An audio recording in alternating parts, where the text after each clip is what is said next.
আসসালামু আলাইকুম। তৈরি করে দেখাবো কাঁচা আমের টক ঝাল মিষ্টি আচার। এই আচারটা তৈরি করা অনেক সহজ। রোদে দেওয়ার কোনো ঝামেলা নেই। তাছাড়া তৈরি করে সংরক্ষণ করে খেতে পারবেন বছর জুড়ে। তাই কাঁচা আম শেষ হয়ে যাওয়ার আগেই রেসিপিটা একবার হলেও ট্রাই করবেন। আশা করছি আপনাদের কাছেও ভালো লাগবে। এখানে আমি 1 কেজি কাঁচা আম নিয়েছি। আর এই আচারটা যে কোনো কাঁচা আম দিয়েই তৈরি করা যাবে। আমগুলোকে আমি ভালো করে পরিষ্কার করে খোসা ছাড়িয়ে এভাবে ছোট টুকরো করে কেটে নিয়েছি। এতে করে আমটা তাড়াতাড়ি সেদ্ধ হয়ে যাবে। এখানে একটা মশলা রেডি করে নিয়েছি। এখানে 1 চা চামচ ধনিয়া, 1 চা চামচ জিরা, হাফ চা চামচ মৌরি, হাফ চা চামচ পাঁচফোড়ন এবং সাথে একটি শুকনো মরিচ দিয়ে হালকা ভেজে পাটায় আধা ভাঙা করে গুঁড়া করে নিয়েছি। এই মশলাটাই আমি আচারে ব্যবহার করব। এখন চলে যাচ্ছে চুলায়। চুলায় একটি প্যান বসিয়ে কেটে নেওয়া আমগুলোকে দিয়ে দিচ্ছি। এখন আমগুলোকে সেদ্ধর জন্য মেজারমেন্ট কাপের 1 কাপ পানি দিয়ে দিচ্ছি। আর এই 1 কাপ পানিতেই সুন্দরভাবে সেদ্ধ হয়ে যাবে, এর বেশি দিতে হবে না। এখন চুলার আঁচ মিডিয়ামে রেখে ঢেকে আমটাকে সেদ্ধ করে নেব। ফিরে আসলাম প্রায় 10-12 মিনিট পর। দেখতেই পাচ্ছেন আমের মধ্যে এখনও কিছুটা পানি আছে আর আমটাও কিন্তু নরম হয়ে এসেছে। এখানে আমের পানিটাকে শুকিয়ে ফেলা যাবে না। এরকম কিছুটা পানি থাকা অবস্থায় আমগুলোকে ম্যাশ করতে হবে। আর আমগুলো যেহেতু একদম নরম অবস্থায় আছে, তাই হাতুড়ির সাহায্যে হালকা চাপ দিলেই দেখবেন একদম সুন্দরভাবে এগুলোকে ম্যাশ করা যাবে।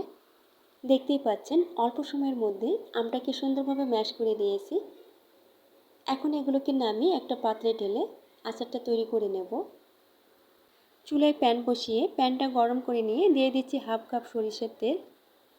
তেল গরম হয়ে আসলে দিয়ে দিচ্ছি হাফ চা চামচ পাঁচফোড়ন। গরম তেলে পাঁচফোড়নটাকে একটু ভেজে নেব। পাঁচফোড়ন হালকা ভেজে নেওয়ার পর দিয়ে দিচ্ছি 1 টেবিল চামচ রসুন বাটা, 1 টেবিল চামচ সরিষা বাটা। এখন গরম তেলে এগুলোকে 1 মিনিট ভেজে নেব, এতে করে এর কাঁচা স্মেলটা চলে যাবে। 1 মিনিট ভেজে নেওয়ার পর দিয়ে দিচ্ছি 1/4 চা চামচ হলুদ গুঁড়া, হাফ চা চামচ মরিচ গুঁড়া। এখন এগুলোকে মিশিয়ে নেব। হলুদ মরিচ মিশিয়ে নেওয়ার পর হাফ টেবিল চামচ ভিনেগার দিয়ে মশলাটাকে কষিয়ে নেব। আমি এখানে অল্প করে ভিনেগারটা ব্যবহার করেছি। আপনারা আচারটাকে বেশি দিন সংরক্ষণ করতে চাইলে এখানে 2 টেবিল চামচ ভিনেগার দিয়ে মশলাটাকে কষিয়ে নেবেন। মশলাটাকে কষিয়ে নেওয়ার পর এখন দিয়ে দিচ্ছি আগে থেকে সেদ্ধ করে রাখা ব্যাশ করে নেওয়া আম। এরপর মিষ্টির জন্য দিয়ে দিচ্ছি 1 কাপ চিনি। আর আপনাদের আমগুলো কতটুকু টক না মিষ্টি সেটা বুঝে চিনিটা কম বেশি করে অ্যাড করে নেবেন। দিচ্ছি হাফ চা চামচ লবণ। এখন চিনিটাকে নেড়ে মিশিয়ে নিয়ে চুলার মিডিয়াম আঁচে এটাকে জাল করে নেব।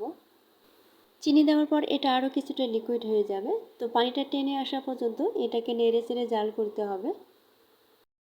কিছুক্ষণ জাল করে নেওয়ার পর দিয়ে দিচ্ছি আগে থেকে গুঁড়ো করে রাখা মশলাটাকে। আর এখান থেকে আমি হাফ চা চামচ মশলা রেখে দিয়েছি, এটা আমি শেষে ব্যবহার করব। এরপর দিচ্ছি হাফ চা চামচ চিলি ফ্লেক্স। ঝালটা আপনাদের পছন্দ মতো কম বেশি করে অ্যাড করে নেবেন।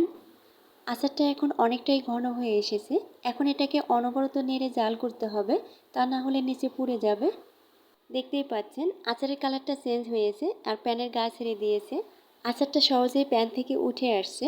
এই অবস্থায় আসলে বুঝতে পারবেন যে আপনার আচারটা হয়ে গিয়েছে। আচারটা ঠান্ডা হওয়ার পর আরও কিছুটা ঘন হয়ে আসবে।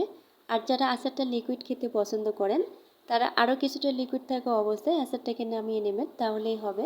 এখন কিছুটা গুঁড়া মশলা যে রেখে দিয়েছিলাম সেটা দিয়ে দিচ্ছি। এখন মশলাটাকে আচারের সাথে ভালো করে মিশিয়ে নিয়েই আচারটাকে নামিয়ে নেব। আর নামানোর আগ মুহূর্তে মশলাটা ব্যবহার করার কারণে আচারের মধ্যে মশলার ফ্লেভারটা অনেক সুন্দর থাকবে। আচারটাকে সম্পূর্ণ ঠান্ডা করে নিয়ে যে কোনো কাচের বয়মে রেখে নর্মাল ফ্রিজে রেখে সংরক্ষণ করতে পারবেন বছর খানিকের জন্য। তাছাড়া বাইরেও রাখতে পারবেন 5-6 মাসের জন্য। আশা করছি ভিডিওটি আপনাদের কিছুটা হলেও ভালো লেগেছে। ভালো লেগে থাকলে প্লিজ একটি লাইক দিবেন, চ্যানেলটিকে সাবস্ক্রাইব করবেন এবং পাশে থাকা বেল বাটনটি ক্লিক করবেন। এতে করে আমি যখনই কোনো ভিডিও আপলোড করব সঙ্গে সঙ্গে আপনাদের কাছে পৌঁছে যাবে। আজ এখানেই বিদায় নিচ্ছি। সবাই ভালো থাকবেন। আল্লাহ হাফেজ।